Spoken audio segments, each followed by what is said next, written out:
ti numëron, aty ti nuk e gjen dot më pastaj se çfarë ka ndodhur. Sa ato flet jam me vula janë të rregullta, tasaj qendrë votimi. Prandaj edhe në Elbasan në rasti Pekishtit që u zbulua nga zoti Bledi Himçi 11 ditë sakt mbas ditës së zgjedhjeve, në datë 22 maj u zbulua aty, u gjendën lista zgjedhësish, u gjendën para akoma tek ai ambient privat, u gjetën flet votimi apo timi që ishin aty, të lënda mbi tavolinë, u gjetën para në monedha të huaja, euro, pound, edhe në lek shqiptare, me një shumë të konsiderueshme. U gjetën begje të KQZ-s. Çfarë janë begjet? Janë ato kartat që ta kuptojnë qytetarët me anë të cilit dikush del dhe flet hyrje. E ka si autorizim ai atë. Është autorizim nga KQZ-ja. Domethënë një njeri që merret patronazhisti që merret me këtë operacion, me atë fletyrje ka dhe të drejtën të futet brenda pikërisht ta monitorojë procesin. Ka rrugë të lirë, hyn deri brenda qendrës votimi po të doj. Po, dhe nuk mund t'i thot dot gjë njeri, sepse ai thot unë jam vëzhgues. Jam i akredituar, kam thot fletyrjen. Konsiderohet ngjarja e Elbasanit një ngjarje sepse sot unë të kam ftuar ty që ti të më lexosh dy lloj operacionesh si ky, se të hysh, të nxjerrësh, të fuzësh, të çosh jashtë, është një operacion i cili më tingëllon vërtet agjenturor në një sens. I bën vendit jashtëzakonisht keq. Nuk është vetëm nuk është një rënje psikoshpirtërore që ti merr 50.000 lekë ose 50 euro, futesh aty brenda dhe operon në letrën që gjen aty, si të thuash. Ai ky është i mirë menduar. Është e mirë menduar dhe sot Partia Demokratike nxorri shembuj të tjerë prapë në Elbasan, çuditërisht në qarkun e Elbasan. Një rast i kapur nga kamerat e filmimit të qendrës votimit, që çuditërisht ishte në një ambient ku nuk dallohej mirë diferenca midis qendrës votimit dhe lokalit dhe kafenes. Dhe aty pam në fillim ishin komisionerët, të cilët rrinin dhe konsumonin kafe, ndërkohë një djalosh shkonte, merrte një vuloste një flet, pastaj shkonte prapë merrte vulin e dytë, vuloste prapë fletën e votimit dhe njerëzit rrinin aty dhe bënin sikur s'ishte ndodhur asgjë. Ato ishin prapë skena që tregojnë iniciimin e trenit bullgar. Pra janë mbushur kutit me këtë dyshojmë, janë mbushur kutit nëpërmjet këtij procesi manipulimi ose dhe metodave të tjera, që janë nga më të ndryshmet dhe më të shumëllojshmet. Po përdorimi bexheve, domethënë akreditimin KQZ. Ka një kuriozitet në publik, sepse një pjesë e njerëzve janë të pandjeshëm, jo tren bullgar, po domethënë vetë Armagedonit kishte ardhur në Shqipëri, një pjesë njerëzish janë të pandjeshëm, shohin jetën e tyre të vogël, nuk janë në gjendje, pra preokupacioni në Shqipëri për deviacion të demokracisht është afër zeros. Njerëzit s'duan të dinë fare as për demokracinë, as për hallet e tjera, kanë hallin e vogël të momentit. Në këtë sens, dua të tregosh dy raste. Një rast që tregon pimpancën, pra vjedhja në nivele spektakolare, si rastin konkret i trenit bullgar ose i ngjarjeve të Elbasanit, dhe ajo që është simptomatologjia e rastit më të përgjithshëm. Pra, çfarë është më e përgjithshme gjithandej që është shumë e përhapur? Atëherë, Adi, ka pasur shkelje nga më të shumëllojshmet që ne jemi munduar t'i faktojmë me ato prova që kemi arritur të grumbullojmë në to pak kohë. Duke përdorur kamerat që ne janë vënë dispozicion, mundësitë e tjera, informacione që na kanë ardhur nga degët e tjera e tjera. Kryqëzimit dhënave nga identifikimi elektronik i zgjedhësve, prova që ne kemi kërkuar dhe gjatë procesit ankimor, kjo është shumë e rëndësishme, prandaj ne kemi ndjekur këtë çështje duke i apeluar në KQZ, sepse nëpërmjet kësaj ne kemi marrë provat dhe na vënë një pjesë e mirë e provave. Dhe ajo që mund të ishte më spektakolare ishte edhe fakti që nuk u gjendën 130.000 fletë votimi në fillim. Dhe KQZ-ja nuk ishte në gjendje të thoshte se ku ndodheshin 130.000 fletë votimi. Dhe ne na e kaloni këtë. Zoti Celibashi nuk ka dhënë dot një shpjegim aplauzibël se ku janë 130 milion fletë e votimit. 130.000 fletë votimi. 130.000 fletë e votimit. Dha një shpjegim, u detyruan të japin një shpjegim, por që dhe ajo në logjik nuk qëndronte. Dhe shifrat që ata kanë dhënë prapë nuk korrespondojnë me këto që kanë rezultuar. Mund konsiderohet kjo një ngjarje që ta kushtëzoi procesin në nivele të kthimit të tij? Po ajo e kushtëzon dhe ne aty bazohemi dhe plus në argumentat e tjerë, por që është një argument i fortë që tregon se këtu ka fletë votimi që nuk dihet ku kanë shkuar, por patjetër që ato janë përdorur dhe mund të jenë përdorur në këtë mekanizëm që sapo përshkruam. Nuk i ka marrë njëri fletë e votimit kot. Ato nuk janë zhdukur, ato kanë një vlerë caktuar dhe ajo nuk më domethënë tingëllon normale kur përpiqen që ta relativizojnë këtë gjë. Dhe përpiqen të thonë që shiko se kështu ka ndodhur dhe do të shkuar, kështu do të ndodhë edhe në të ardhmen. Mungojnë, nuk kuadrojnë gjërat, po s'ka problem se s'kuadrojnë, se gjithmonë ka pasur. Jo, duhet të dalë 0-0. çdo gjë, nëse janë prodhuar 5 milion flet votimi apo 3.5 milion flet votimi. Do ne s'pas kemi bërë fare përpara në sensin e një procesi i cili është i qepur mirë dhe i pranuar nga gjitha palët. As pak nuk është i qepur mirë sepse ka discrepancy, ka dallime në çdo moment.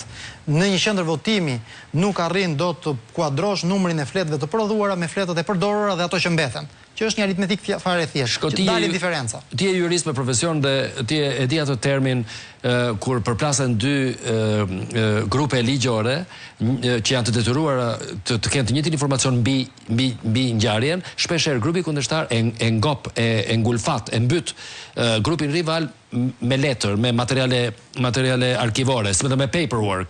Në këtë rast, mund të thuhet që frika e opozitës për deviacion bërtitës dhe në mas është e madhe, por kjo mund t'i kthehet kundër sepse në një kuptim mund t'i kthehet kundër kauzës, sepse do të duhej që prova në vetvete që është një letër ose një pamje fizike televizive ose jo, është kaq e madhe dhe kaq e shumë sa ajo nuk është në gjendje të përcaktoj fatin e procesit si një i tërë.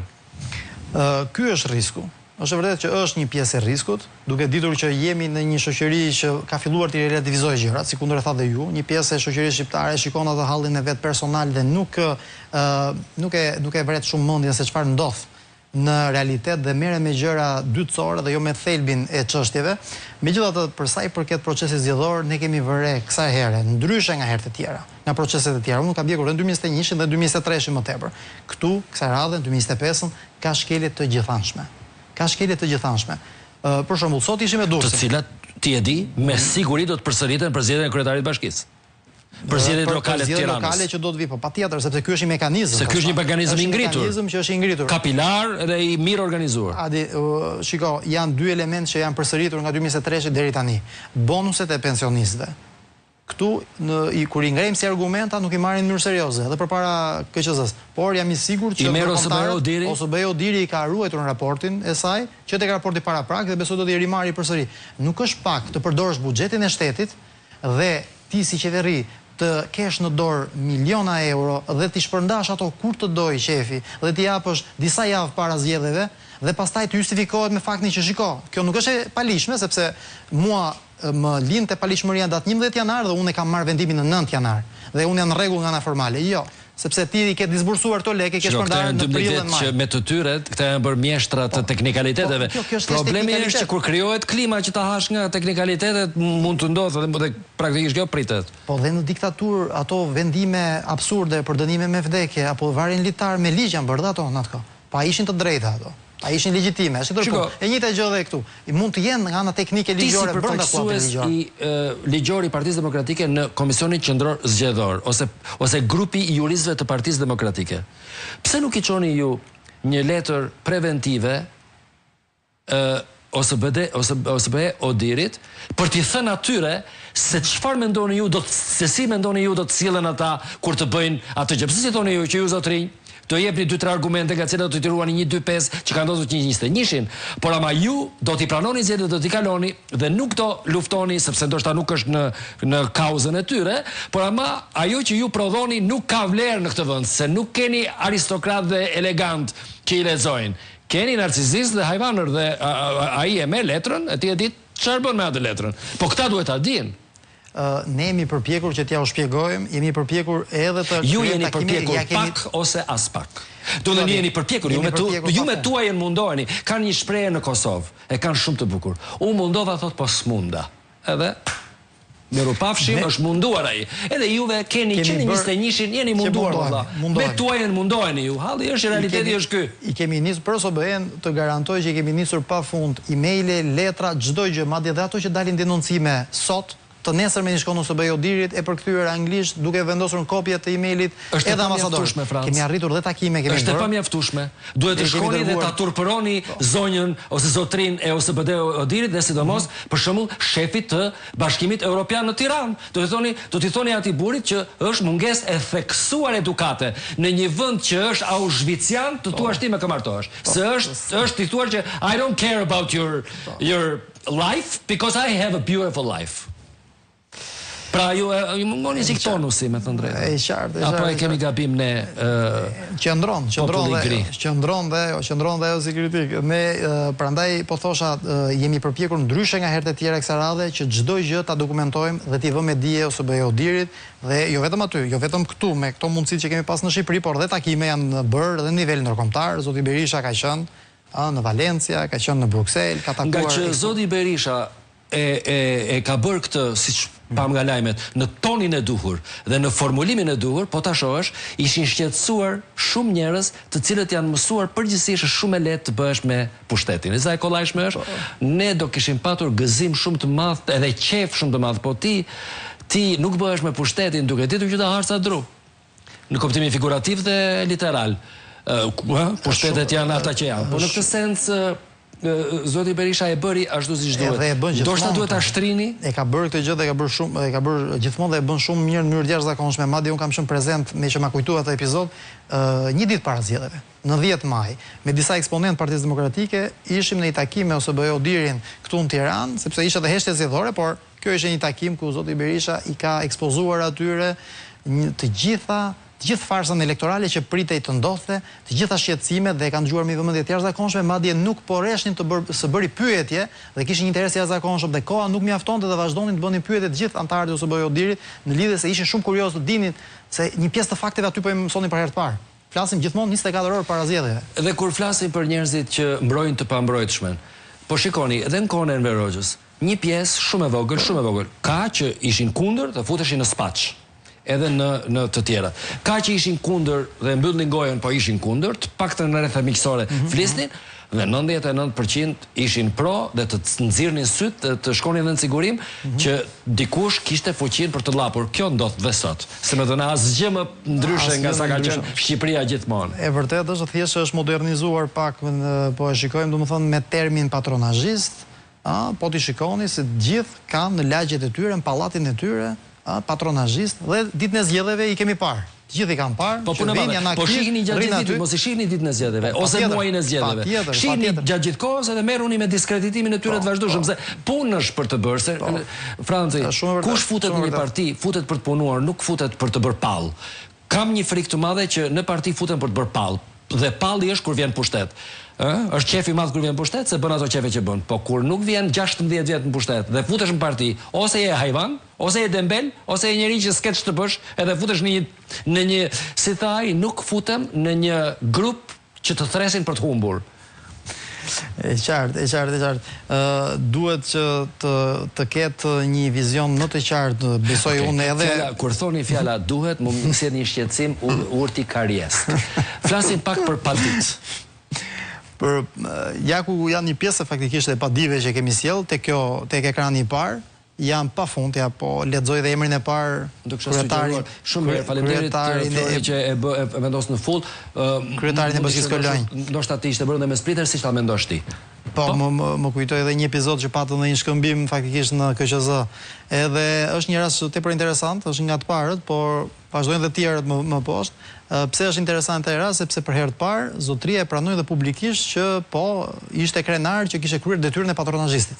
Sepse ne kemi akuzuar aty që ka shkuar në kohën e Enver Hoxhës një pjesë ishin shumë krenar që ishin komunist dhe komisar partie. Ishin shumë të lumtur. E pranoi dhe hapur që kishte shkuar dhe kishte regjistruar njerëz në diasporë.